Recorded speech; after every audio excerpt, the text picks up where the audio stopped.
À nous qui sommes à la vingtaine, on va se parler très sincèrement. Alors, la vingtaine, c'est la période durant laquelle on peut soit se construire ou se détruire. On a le choix.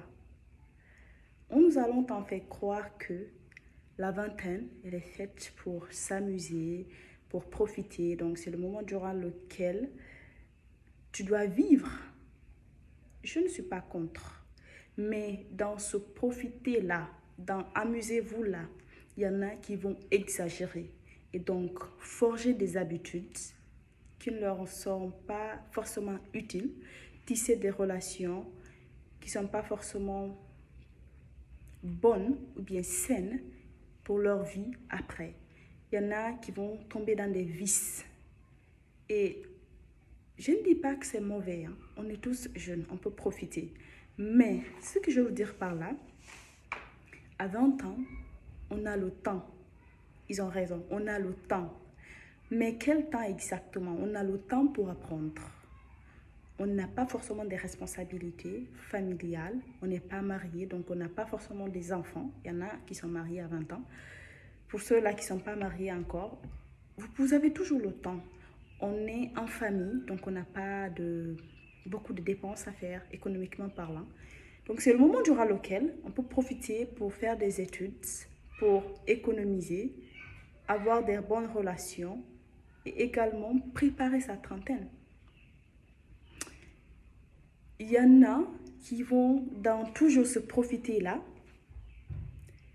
exagérer, comme je le disais tantôt. Et les habitudes qui vont construire là, sans se rendre compte, ce sont les mêmes qui vont les détruire. Ok? Je pense peut-être, il y en a qui vont me prendre trop, voilà, qui vont dire, ah, j'exagère et tout. Mais il faut regarder au niveau de votre environnement. On a des parents, des tontons, des tantis, qui n'ont pas forcément utilisé leur vingtaine comme on le devrait en principe. Par exemple, si c'est une femme, elle était belle, donc elle a misé sur sa beauté, tout sur la beauté, sachant que de femme à femme, on sait que cette beauté-là, c'est vrai, on peut l'entretenir et tout, mais à un moment donné, c'est pas forcément la même chose. D'accord? C'est pas forcément la même chose. Surtout si on ne prend pas très bien soin de nous, on fait n'importe quoi. S'il y en a qui vont rentrer dans des dépigmentations, ainsi de suite, au début ça va, tu es jolie, belle, mais 5 ans, 10 ans après, il y a des fards par-ci par-là. Ou bien les hommes qui vont entrer dans des vices, fumer, aller en boîte de nuit tout le temps. Franchement, je ne suis pas contre, mais il faut doser. Il faut doser.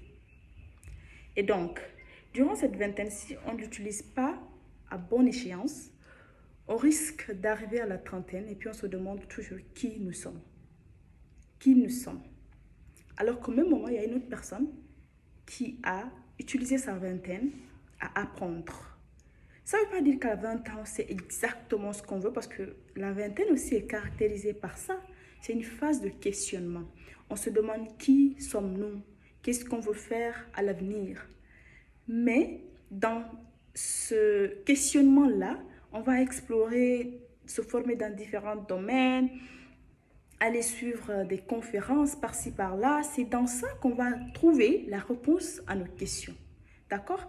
Donc, vers la fin de la vingtaine, ça trouvera que la personne a une idée de qui elle est réellement et de ce qu'elle va faire de sa vie après.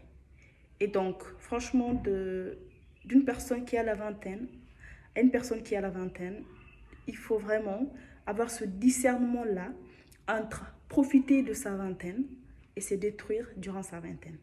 Même si ce n'est pas trop tard, à 30 ans, mais je trouve ça très dommage de passer 10 années avec des regrets, alors qu'on aurait pu tout simplement l'utiliser à bonne échéance sans pour autant se priver, bien entendu.